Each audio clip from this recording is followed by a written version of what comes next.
نحمده ونصلي ونسلم على رسوله الكريم اما بعد فاعوذ بالله من الشيطان الرجيم بسم الله الرحمن الرحيم ان الله وملائكته يصلون على النبي يا ايها الذين امنوا صلوا عليه وسلموا تسليما اللهم صل على محمد وعلى ال محمد كما صليت على ابراهيم وعلى ال ابراهيم انك حميد مجيد اللهم بارك على محمد وعلى ال محمد كما باركت على ابراهيم وعلى ال ابراهيم انك حميد مجيد اللهم رب اشرح لي صدري ويسر لي امري واحلل عقدة من لساني يفقهوا قولي اللهم رب يسر ولا تعسر وتمم بالخير ربي زدني علما ربي زدني علما ربي زدني علما اللهم افتح علينا حكمتك وانشر علينا رحمتك يا ذا الجلال والاكرام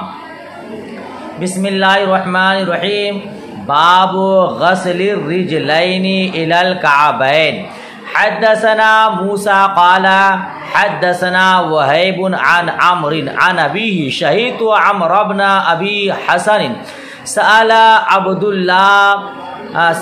عبد الله بن زيد عن وضوء النبي صلى الله تعالى عليه وسلم فدعا بتور من ماء فتوضأ لهم وضوء النبي صلى الله تعالى عليه وسلم فأكفى على يديه من التور فغسل يديه ثلاثا ثم أدخل يده في التور فتمزمز واستنشق واستنثر ثلاث غرفات ثم أدخل يده فغسل وجهه ثلاثا ثم أدخل يده فغسل يديه مرتين إلى المرفقين ثم أدخل يده فمسح رأسه فأقبل بهما وأدبر مرة واحدة ثم غسل رجليه إلى الكعبين. سبحان اللہ. امید کرتا ہوں اس سے پہلے والا سبق آپ نے یاد کیا ہے، اس کو سمجھا ہے. آج کا سبق بھی دیکھیے، جو عبارت پڑھی اس کا ترجمہ، اس کا مفہوم. باب غسل الرجلین الی الکعبین، دونوں پیر کو ٹخنے سمیت دھونے کے بیان میں. دونوں پیروں کو ٹخنوں سمیت دھونے کے بارے میں ہم سے حدیث بیان کی حضرت موسیٰ نے. وہ فرماتے ہم سے حدیث بیان کی وہیب نے عمرو سے، وہ روایت کرتے اپنے والد بزرگوار سے، میں عمرو بن ابی حسن کے پاس حاضر تھا کہ عبداللہ بن زید سے نبی کریم صلی اللہ تعالی علیہ وسلم کے وضو کے بارے میں پوچھا. عمرو نے اپنے باپ ابو حسن سے روایت کیا. عمرو بن ابو حسن نے حضرت عبداللہ بن زید سے نبی کریم صلی اللہ تعالی وسلم کے وضو کے بارے میں سوال کیا، یعنی حضور کس طرح وضو فرماتے تھے. فدعا بطور من ماء، تو عبداللہ بن زید نے ایک وضو کا برتن منگایا. فدعا بطور من ماء، پانی کا ایک برتن منگایا، اوپر لکھا ہے تست، پانی کا ایک برتن منگایا. فتوضأ لہم، اور آپ نے ان لوگوں کے لیے نبی کریم صلی اللہ تعالی علیہ وسلم جیسا وضو فرمایا. ٹھیک ہے، جس طرح حضور وضو فرمائے تھے اسی طرح ان لوگوں کے لیے وضو فرمایا. فأکفى علی یدیہ من الطور، تو برتن سے دونوں ہاتھوں پر پانی ڈالا. فغسل یدیہ ثلاثا، پھر دونوں ہاتھوں کو 3 مرتبہ دھویا. ثم ادخل یدہ فی الطور، پھر اپنے ہاتھ کو برتن میں داخل کیا. فمزمز واستنشق، تو آپ نے کلی کیا، ناک میں پانی چڑھایا، ناک کو جھاڑا. ثلاث غرفات، 3 چلوں سے 3 مرتبہ پانی لیا، کلی کیا، ناک میں پانی چڑھایا اور ناک جھاڑا. ثم ادخل یدہ، پھر ہاتھ کو برتن میں داخل کیا. فغسل وجہہ ثلاثا، پھر اپنے چہرے کو 3 مرتبہ دھویا. ثم ادخل یدہ، پھر اپنے ہاتھ کو برتن میں داخل کیا.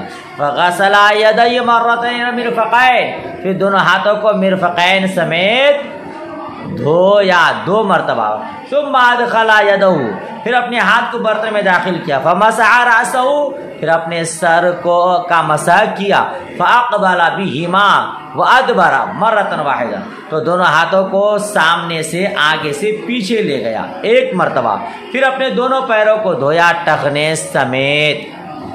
یہ وضو کا بیان ہے، جس طرح آپ بار بار پڑھ چکے ہیں۔ کعبین اور مرفقین کا اختلاف بھی آپ فقہ کی کتاب قدوری شریف میں شرح وقایہ میں بار بار پڑھ چکے ہیں۔ اس کو کیا یہاں بیان کروں، شاید اس سے پہلے والے سبق میں بھی آپ کو بتایا ہوں۔ آگے بڑھیے، باب تھا کہ کعبین سمیت دونوں پیروں کو دھونا، تو حدیث کے آخری حصہ میں ثم غسل رجلیہ الی الکعبین، اس حصہ کو باب سے مناسبت ہے، ٹھیک ہے۔ چلیے آگے کا باب دیکھتے ہیں۔ باب استعمال فضل وضوء الناس، وامر جریر بن عبد اللہ اہلہ ان یتوضؤوا بفضل السواک۔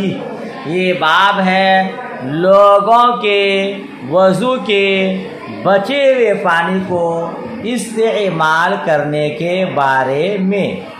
لوگوں کے وضو کرنے کے بعد جو پانی بچ جائے اس کے استعمال کے بارے میں ہے کہ اس کا استعمال کا کیا حکم ہے۔ حضرت جریر بن عبداللہ نے اپنے اہل کو، اپنے گھر والوں کو مسواک کرنے سے جو پانی بچ گیا ہے اس سے وضو کرنے کا حکم دیا۔ حضرت جریر بن عبداللہ نے اپنے گھر والوں کو حکم دیا کہ وہ مسواک کرنے سے جو پانی بچ گیا ہے اس سے وضو کریں۔ اس باب میں بڑی وضاحت ہے اور اس کو بیان کرنا مناسب بھی ہے۔ امام بخاری نے کیا باب باندھا؟ لوگوں کے وضو کرنے کے بعد جو پانی بچ جائے اس کے استعمال کا حکم۔ دیکھیے یہاں 3 لفظ ہیں، ایک ہے استعمال اور دوسرا لفظ ہے فضل اور تیسرا لفظ ہے وضو۔ ان تینوں الفاظ کے کئی پہلو نکلتے ہیں۔ استعمال سے کیا مراد، فضل کا کیا معنی، وضو کا کیا معنی، ہر کسی میں بڑی وضاحت ہے۔ استعمال سے مراد کھانا پینا، نجاست حقیقی دور کرنا، نجاست حکمی دور کرنا، یعنی وضو یا غسل کرنا، یا ٹھنڈک حاصل کرنے کے لیے وضو کرنا، یا برکت حاصل کرنے کے لیے بدن پر پانی ملنا، سب ہو سکتا ہے اس کا معنی استعمال کا۔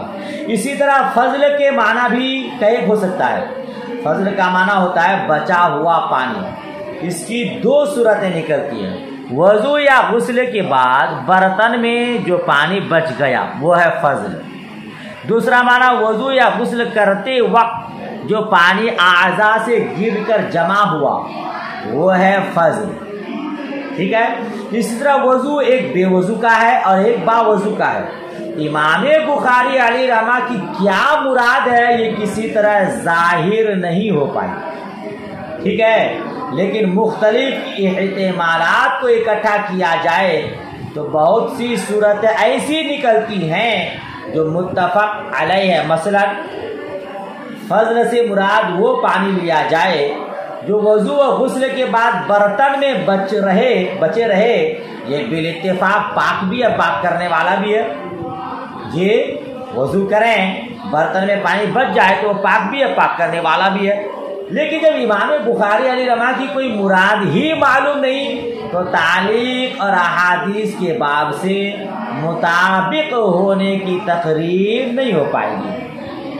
ہر احتمال کو بیان کر کے سب پر مطابقت، عدم مطابقت کی بحث کی جا سکتی ہے، لیکن بحث بہت لمبی ہو جائے گی۔ امام بخاری کی مراد شاید یہ ہوگی کہ مائع مستعمل کے استعمال کا حکم بیان کرنا ہے۔ تو آپ جانتے ہیں مائع مستعمل کی تعریف بھی آپ فقہ کی کتاب میں المختصر قدری اور شرح وقایہ وغیرہ میں پڑھ چکے ہیں کہ مائع مستعمل کی تعریف میں بھی اختلاف ہے، لیکن جو صحیح تعریف وہ یہ کہ وہ قلیل پانی جس سے حدث دور کیا گیا ہو، تو دور کیا گیا ہو یا دور حدث کو دور ہوا ہوا اسی پانی کو مائع مستعمل کہتے ہیں۔ مائع مستعمل وہ قلیل پانی جس سے حدث دور کیا گیا ہو یا بنیت تقرب استعمال کیا گیا ہو، یہ مائع مستعمل ہے نا۔ بدن سے جدا ہو گیا ہو، اگرچہ کہیں ٹھہرا نہیں، روانی میں ہو، مثلا جسم سے جدا ہو کر زمین تک نہیں پہنچا، درمیان ہی میں ہے، تو بھی وہ مائع مستعمل ہے۔ مائع مستعمل کی تعریف، حکم، اس سے متعلق آپ فقہ کی کتابوں میں، فتاوی کی کتاب میں مطالعہ کر سکتے ہیں۔ مائع مستعمل کا حکم کیا ہے، اس بارے میں بھی ائمہ کرام کا اختلاف ہے۔ چنانچہ امام مالک رحمۃ اللہ تعالی علیہ مائع مستعمل کو طاہر مطہر مانتے ہیں، پاک ہے، پاک کرنے والا۔ شاید امام بخاری علیہ رحمہ کا بھی یہی مذہب ہے، اور امام شافعی علیہ رحمہ کے نزدیک طاہر غیر مطہر ہے، پاک تو ہے، پاک کرنے والا نہیں ہے، مگر نجاست حکمیہ دور کرنے کی صلاحیت، خود پاک ہے وہ پانی مگر نجاستی حکمیہ دور کرنے کی صلاحیت نہیں رکھتا۔ امام زفر امام محمد کی روایت کے مطابق یہی حضرت امام اعظم ابو حنیفہ رحمۃ اللہ تعالی علیہ کا مذہب ہے کہ مائع مستعمل پاک ہے پر پاک کرنے والا نہیں ہے۔ احناف کا یہی مختار اور مفتابی قول ہے۔ امام اعظم سے دو روایتیں اور بھی آئی ہیں، ایک یہ کہ وہ نجیس ہے مگر نجاست خفیفہ ہے، یہ حضرت امام ابو یوسف کی روایت ہے۔ دوسری یہ کہ نجاست مغلظہ ہے، یہ امام حسن بن زیاد کی روایت ہے۔ اچھا، یہ اختلاف کیوں ہوا کہ امام اعظم کا مفتابی قول ہے کہ وہ پاک ہے، پاک کرنے والا نہیں ہے، مگر پھر دو روایت اور ہے کہ وہ نجاست خفیفہ ہے، نجاست غلیظ ہے، یہ اختلاف کیوں ہے؟ تو یاد رکھیے گا، یہ احادیث میں جو وارد ہے کہ وضو کرنے سے وضو کرنے والے کا گناہ دھل جاتے ہیں، حضرت امام اعظم ابو حنیفہ رحمۃ اللہ تعالی علیہ کیونکہ عارف باللہ صاحب کشف بزرگ تھے، انہوں نے وضو کرنے والوں کے مختلف احوال دیکھے، اسی کے مطابق حکم بیان فرمایا۔ وضو کے پانی سے جن کے گناہ کبائر جھڑتے دیکھا اسے نجاست غلیظہ فرما دیا، اور جن کے گناہ صغائر جھڑتے دیکھا، دھلتے دیکھا، اسے نجاست خفیفہ بتایا، اور جن کے مکروہات دھلتے دیکھا اسے طاہر غیر مطہر فرمایا۔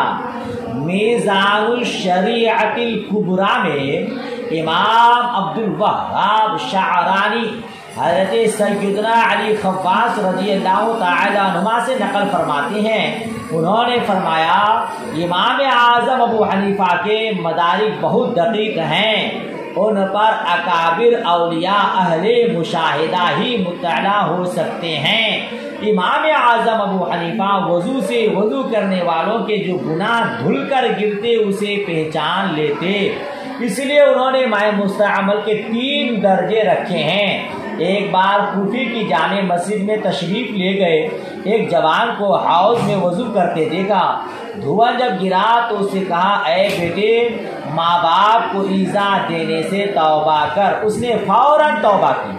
دوسرے کا دھواں دیکھا تو اس سے فرمایا، اے بھائی، زنا سے توبہ کر۔ ایک اور کو دیکھا تو اس سے فرمایا، شراب پینے سے، مزامر سے توبہ کر۔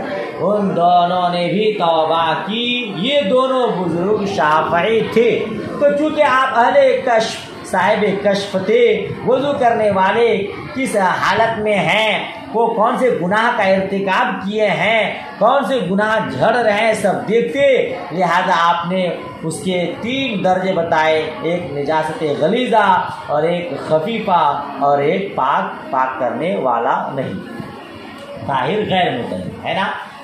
حضرت جریر رضی اللہ تعالی عنہ نے اپنے اہل کو، اپنے گھر والوں کو بتایا کہ وضو کے مسواک کرنے سے جو پانی بچ جائے اس کو استعمال کرو، ہے نا۔ تو اس ارشاد میں بھی 3 احتمال ہیں۔ وہ پانی جس میں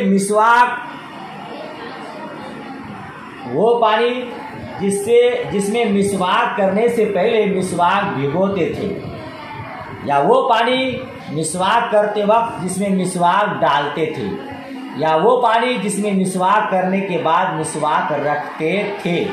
حضرت جریر کی مراد دوسری صورت ہے، یعنی وہ پانی مسواک کرتے وقت جس میں مسواک ڈالتے تھے۔ تو مسواک تو خیر ناپاک ہے ہی نہیں، نہ اس میں حدث لاحق ہے۔ اگر وہ پانی میں لگ جائے، پانی میں رکھا جائے تو اس پانی کے استعمال کرنے میں کوئی قباحت نہیں ہے، اس کو استعمال کر سکتے ہیں، ہے نا۔ مگر امام بخاری علیہ رحمہ کی باب سے مراد یہ لی جائے وہ پانی جو کسی طرح استعمال میں آیا ہو، خواہ وہ فقہ کی اصطلاح میں مستعمل ہو خواہ نہ ہو، ٹھیک ہے، تو اس کے استعمال کرنے میں کوئی حرج نہیں ہے۔ حضرت جریر رضی اللہ تعالیٰ عنہ کے ارشاد کے مطابق ہمارا بھی یہی مذہب ہے، اگر کسی پانی میں مسواک ڈال کر کیا جائے تو وہ مائع مستعمل نہیں رہتا، وہ پاک بھی ہے، پاک کرنے والا بھی ہے۔ مائع مستعمل وضو یا غسل کے کام کا نہیں، مگر اس سے بدن یا کپڑے پر لگی ہوئی نجاست حقیقی دور کر سکتے ہیں، اس سے ٹھنڈک حاصل کرنے کے لیے استعمال کر سکتے ہیں، مگر اس کا پینا مکروہ ہے، ٹھیک ہے۔ چلیے آگے بڑھیے، حدیث دیکھیے باب کے مطابق۔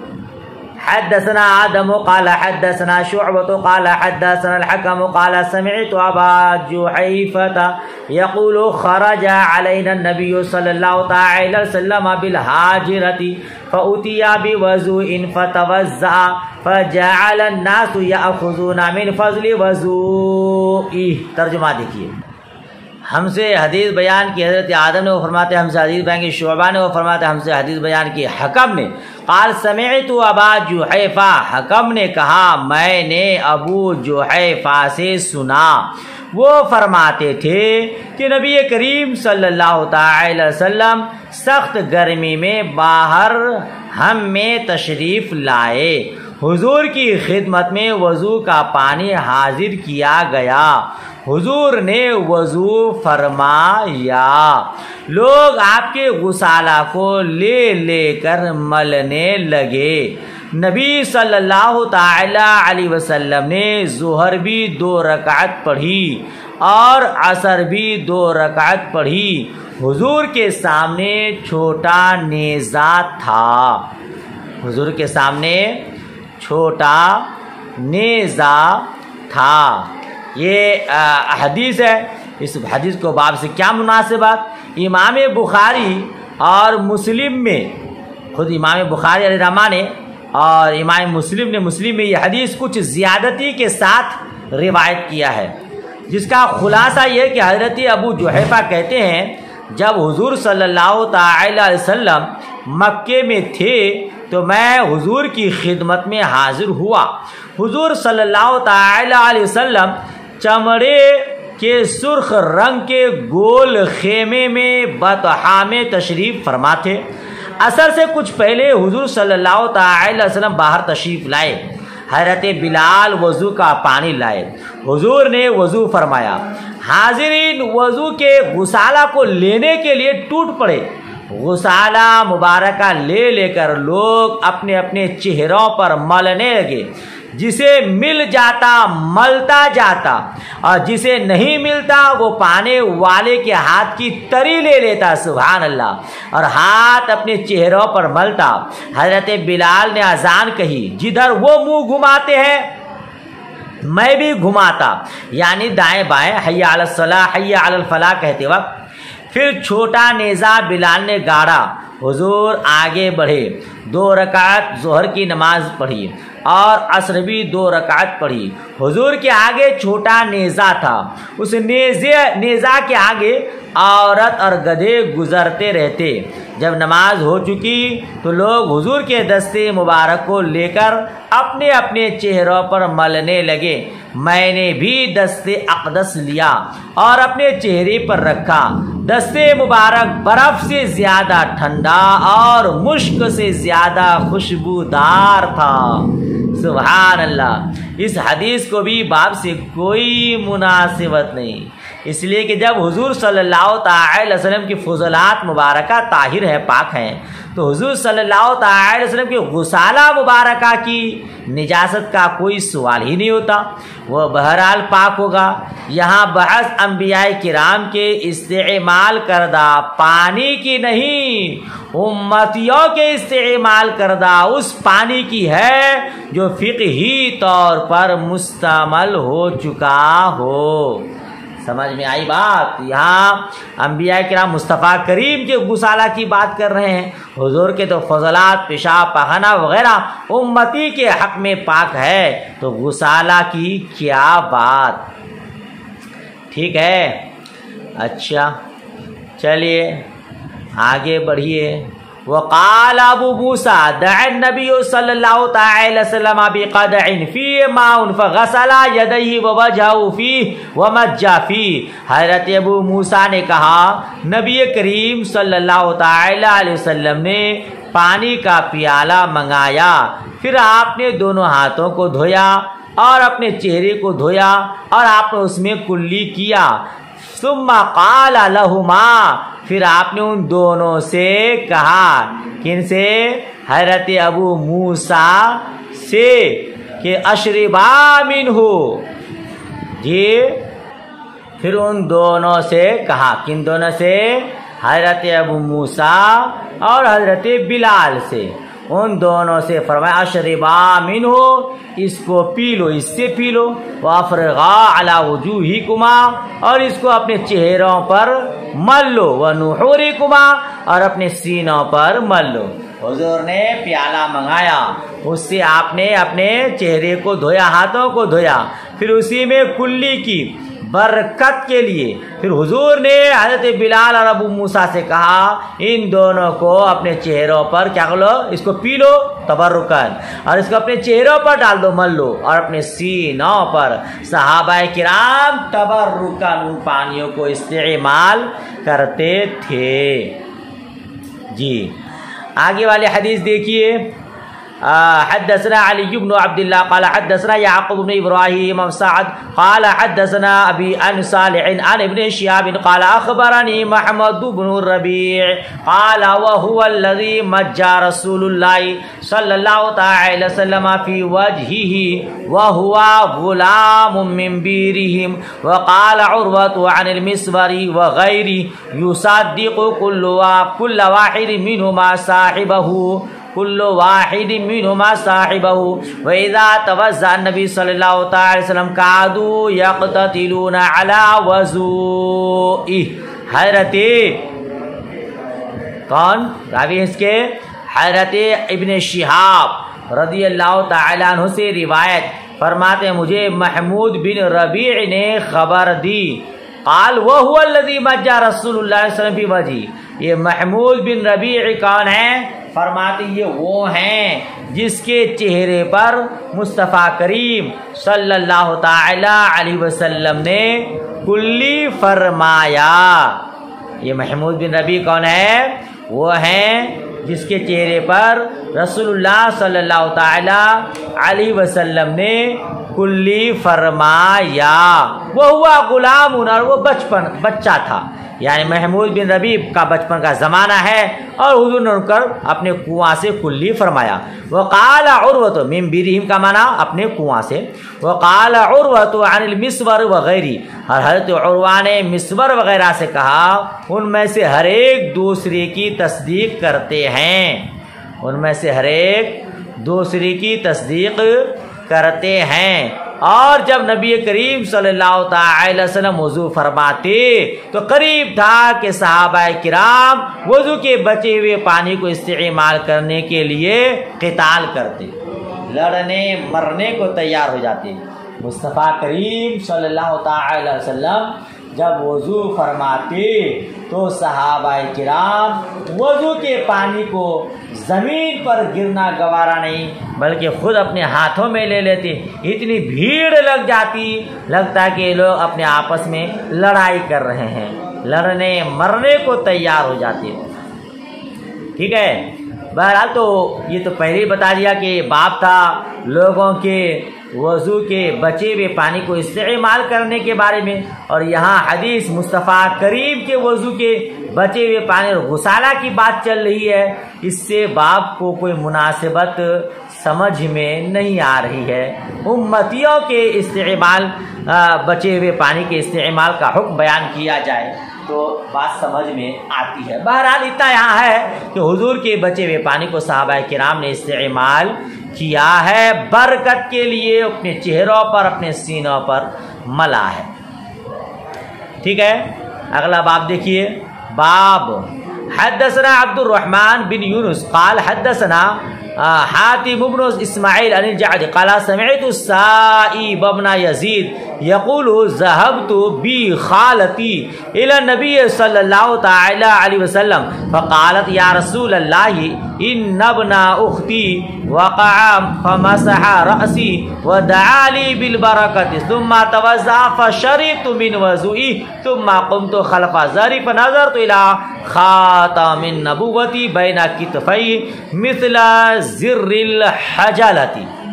اس روایت کو دیکھیے، حضرت جعد سے روایت فرماتے ہیں میں نے سائب بن یزید کو کہتے ہوئے سنا، مجھے میری خالہ نبی کریم صلی اللہ تعالی علیہ وسلم کی بارگاہ میں لے گئی، پھر عرض کی اے اللہ کے رسول صلی اللہ تعالی علیہ وسلم یہ بھانجا ہے، یہ میرا بھانجا ہے، وقع بیمار ہے، وقع نیچے لگایا اصاب وجع قدم ہے، ان کے پیروں میں تکلیف ہے، بیمار ہے۔ حضور کی بارگاہ میں لے گئی، فمسح رأسی، حضور نے میرے سر کو چھوا، ودعا لی بالبرکت، اور میرے لیے برکت کی دعا فرمائی۔ جی میری خالہ لے گئی، حضور نے میرے سر پر ہاتھ پھیرا اور مجھے برکت کی دعا دی، ثم توضأ، پھر حضور نے وضو فرمایا، فشربت من وضوئی، میں نے حضور کے وضو کے بچے ہوئے پانی کو پیا، ثم قمت خلف ظہری، پھر میں حضور کے پیٹھ پیچھے کھڑا ہو گیا، فنظرت الی خاتم النبوۃ، تو میں نے حضور کے اس کو ختم نبوت کو دیکھا، حضور کے ختم نبوت کو دیکھا۔ کیسا دیکھا ختم نبوت کو؟ بینا کتفی، دونوں کاندھوں کے درمیان، دونوں شانوں کے درمیان۔ کس طرح دیکھا؟ زر الحجلہ، کہتے ہیں عروسی کی کھنڈی کی مانند یا چکور کے انڈے کے مانند۔ کیا مطلب؟ حضور کی بارگاہ میں لے گئے، برکت کی دعا کی۔ یہ حجلہ، زر الحجلہ ایک لفظ ہے، اس کا معنی دیکھیے۔ حجلہ کہتے ہیں دلہن کے لیے گول خیمے کی طرح خوبصورت عمدہ کپڑوں سے جو مکان بناتے تھے، جن میں آرائش کے لیے بڑی بڑی گھنڈیاں لگاتے تھے، اسے حجلہ کہتے ہیں۔ اور حجلہ چکور پرندے کو بھی کہتے ہیں، ٹھیک ہے، اسی لیے دونوں ترجمہ میں نے کیا کہ دلہن کے کیا کہا، گھنڈی کے مانند یا چکور کے انڈے کی مانند۔ جی یہ حجلہ جو ہے نا، یہ حجر الفرس سے ماخوذ ہے، یعنی وہ سفیدی جو گھوڑے کے دونوں آنکھوں کے درمیان ہوتی ہے۔ آپ نے بہت سے گھوڑے دیکھے ہوں گے، دونوں آنکھوں کے درمیان سفید ٹکا جیسا ہوتا ہے، اسی کے مثل۔ تو یہ ختم نبوت مصطفیٰ کریم صلی اللہ تعالی علیہ وسلم کے دونوں کاندھوں کے درمیان دکھا۔ حضور نبی مکرم صلی اللہ تعالی وسلم کے دونوں شانوں کے درمیان بائیں شانے کی نرم ہڈی کے نیچے مہر نبوت تھی۔ اس سلسلے میں 10 صحابہ کرام سے احادیث مروی ہیں جو معنی کے اعتبار سے مشہور ضرور ہیں، البتہ اس کی تفصیل میں الفاظ مختلف آئے ہیں۔ بخاری میں جو روایت ہے وہ 2 معنی کا احتمال رکھتا ہے، یہ کہ وہ حجلہ عروسی کی گھنڈی کی طرح تھی یا چکور کے انڈے کی طرح۔ مسلم شریف میں حضرت جابر بن سمرہ رضی اللہ تعالیٰ عنہ کی روایت میں ہے، کبوتر کے انڈے کی برابر تھی، جس کا رنگ حضور کے جسم اقدس کی طرح تھا۔ اور ترمذی میں حضرت جابر ہی سے روایت ہے، سرخ رنگ سخت گوشت کا ایک ابھار کبوتر کے انڈے کے برابر تھا۔ یہ بحر نبوت ہے نا۔ بہرحال تو اس کو آپ نے دیکھا۔ ام المؤمنین حضرت عائشہ صدیقہ رضی اللہ تعالی عنہا سے مروی ہے، وصال کے وقت مہر نبوت اٹھا لی گئی تھی۔ یہ بائیں شانے کے متصل گردن کی جڑ کے قریب تھی۔ یہ مہر نبوت پیدائشی تھی یا بعد میں لگائی گئی، دونوں قول ہیں۔ یہ مہر نبوت حضور صلی اللہ تعالی علیہ وسلم کی ان خصوصی نشانیوں میں ہے جو کتب سابقہ میں مرقوم تھی، لکھی ہوئی تھی۔ حضرت سلمان فارسی نے جب دوسرے دن ہدیہ پیش فرمایا، حضور نے اسے قبول فرما لیا تو انہوں نے پشت مبارک میں مہر نبوت دیکھی اور ایمان لائے۔ ترمذی شریف میں حدیث موجود ہے۔ اور بحیرہ راہب نے کہا، میں انہیں مہر نبوت سے پہچانتا ہوں جو ان کے شانے کی نرم ہڈی کے نیچے سیب کی طرح ہے۔ سمجھ شریف میں بات آئی جی۔ باب سے کیا مناسبت ہے بھائی صاحب اس حدیث کو؟ صرف یہی صورت من وضوئی ہی سے مراد وہ پانی لیا جائے جو وضو کرتے وقت گرتا ہے، اور حضور صلی اللہ تعالی علیہ وسلم کو عام انسانوں کی صف میں رکھا جائے، اور یہ دونوں باتیں ممنوع ہیں۔ وضو کے معنی میں یہ بھی احتمال ہے کہ مراد وہ پانی ہو جو وضو کے بعد بچ گیا ہو، ٹھیک ہے، تب جا کر کے باب سے مناسبت ہوگی، ورنہ باب سے مناسبت نہیں ہو پائے گی۔ اتنا ہو گیا، چلیے آج کا سبق یہیں تک رہتے ہیں، آپ پڑھا دوں آگے۔ اگلا باب آسان ہے، دیکھ لیجئے۔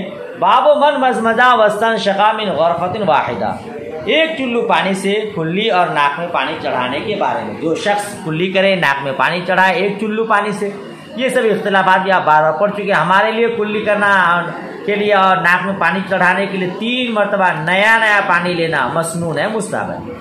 اور امام شافعی رحمہ کے نزدیک 3 چلو پانی تو لے گا، مگر ایک چلو پانی سے کلی کرے، ناک میں پانی چڑھائے، پھر ایک چلو لے کلی کرے، ناک میں پانی چڑھائے، پھر ایک چلو لے کلی کرے، ناک میں پانی چڑھائے۔ شرح بقایا میں آپ تفصیل پڑھ چکے ہیں۔ تو یہ امام شافعی رحمہ کی حجتوں کی دلیل ہوگی۔ حدیث دیکھیے، انا عبداللہ ابن زید، حضرت عبداللہ ابن زید سے روایت، انہ افرغ من الاناء علی یدیہ، کہ انہوں نے برتن سے اپنے دونوں ہاتھوں پر پانی ڈالا، فغسلہما، اور اپنے دونوں ہاتھوں کو دھویا، ثم غسلا او مزمزہ واستنشقا من کفۃ واحدہ، پھر آپ نے دھویا اور اپنے کلی کیا اور اپنے ناک میں پانی چڑھایا، من کفۃ واحدہ، ایک ہتھیلی سے، ایک چلو سے، ففعل ذلك ثلاثا، اس طرح آپ نے 3 مرتبہ کیا، فغسل یدیہ الی المرفقین، پھر آپ نے دونوں ہاتھوں کو مرفقین تک دھویا 2 مرتبہ، مرتن مرتن، 2 مرتبہ، ومسح برأسہ، اپنے سر کا مسح کیا، ما اقبل وما ادبر، نے آگے سے پیچھے لے گیا، وغسل رجلہ الی الکعبین، دونوں پیروں کو ٹخنوں سمیت دھویا، ثم قال ہکذا وضوء رسول اللہ صلی اللہ علیہ وسلم، پھر آپ نے فرمایا اسی طرح رسول اللہ صلی اللہ علیہ وسلم کا وضو ہے۔ یہ سب اختلافات آپ بار بار پڑھ چکے ہیں۔ 1 مرتبہ بیان فرض کے لیے، 2 مرتبہ دھونا بیان جواز کے لیے، 3 مرتبہ دھونا بیان سنت کے لیے۔ ہمارے لیے کلی کے لیے، ناک میں پانی چڑھانے کے لیے الگ الگ 3 مرتبہ پانی لینا سنت ہے، اور امام شافعی رحمہ کے نزدیک ایک ہی چلو سے کلی بھی کرے اور ناک میں پانی بھی چڑھائے۔ باب مسح رأس مرتن، 1 مرتبہ سر کا مسح کرنا، ہمارے نزدیک 1 مرتبہ پورے سر کا مسح کرنا سنت ہے، اور چوتھا سر کا مسح کرنا فرض ہے۔ یہ سب باتیں آپ بار بار پڑھ چکے ہیں۔ ترجمہ دیکھ لیجئے جلدی میں۔ حدثنا سلیمان بن حرب قال حدثنا وہیب قال حدثنا عمرو بن یحییٰ عن ابی قال شہدت عمرو بن ابی حسن، وہی والی روایت، میں عمرو بن حسن کے پاس حاضر تھا، سأل عبداللہ بن زید عن وضوء النبی، حضرت عبداللہ بن زید سے نبی کریم صلی اللہ تعالی علیہ وسلم کے وضو کے متعلق پوچھا، فدعا بطور من ماء، تو آپ نے پانی کا ایک تشت منگایا، ایک برتن منگایا، فتوضأ لہم، اور آپ نے ان لوگوں کے لیے وضو کیا، یعنی ان لوگوں کو وضو کر کے دکھایا، فکفاہ علی یدیہ فغسلہما، تو آپ نے اپنے دونوں ہاتھوں پر پانی ڈالا اور ان کو دھویا، ثلاثاً 3 مرتبہ، ثم ادخل یدہ فی الاناء، پھر اپنے ہاتھ کو برتن میں داخل کیا، فمزمز واستنشق واستنثر ثلاثاً، پھر آپ نے کلی کیا، ناک میں پانی چڑھایا، 3 مرتبہ ناک جھاڑا 3 چلو پانی سے، ثم ادخل یدہ فی الاناء، پھر آپ نے اپنے ہاتھ کو برتن میں داخل کیا، فغسل وجهه ثلاثاً، پھر آپ نے چہرے کو 3 مرتبہ دھویا، ثم ادخل یدہ فی الاناء، پھر آپ نے برتن میں ہاتھ داخل کیا، فغسل یدیہ الی المرفقین مرتين، پھر آپ نے دونوں ہاتھوں کو 2 کوہنیوں سمیت 2 مرتبہ دھویا، ثم ادخل یدہ فی الاناء، پھر اپنے ہاتھ کو برتن میں داخل کیا، فمسح برأسہ، پھر آپ نے اپنے سر کا مسح کیا، فاقبل بیدہ وادبر بہما، تو اپنے دونوں ہاتھوں کو آگے لے گئے پھر پیچھے لے گئے، یعنی آگے سے پیچھے پورے سر کا مسح کیا، ثم ادخل یدہ فی الاناء فغسل رجلیہ، پھر اپنے ہاتھ کو برتن میں داخل کیا، اپنے دونوں پیروں کو دھویا۔ حدثنا موسیٰ قال حدثنا وہیب وقال مسح برأسہ مرتين، آپ نے فرمایا کہ اپنے سر کا 1 مرتبہ مسح کیا۔ ہمارے نزدیک اعضائے وضو کو 3 مرتبہ دھونا سنت ہے، مگر پورے سر کا 1 ہی مرتبہ مسح کرنا سنت ہے، کیونکہ 3 مرتبہ مسح کریں گے تو مسح نہیں ہو جائے گا بلکہ غسل ہو جائے گا، دھونا ہو جائے گا، اسی لیے 1 ہی مرتبہ سر کا مسح کرنا ہے۔ چلے آج کا سبق یہیں تک رہنے دیتے ہیں، دعائے خیر میں یاد رکھیے، جہاں سمجھ میں کچھ نہ آئے تو پوچھیے گا، انشاءاللہ بتانے کی کوشش کروں گا۔ اللہ پاک آپ کو خوب برکت عطا فرمائے، آپ کے صدقے مجھ حقیر کو بھی عطا فرمائے، آمین ثم آمین۔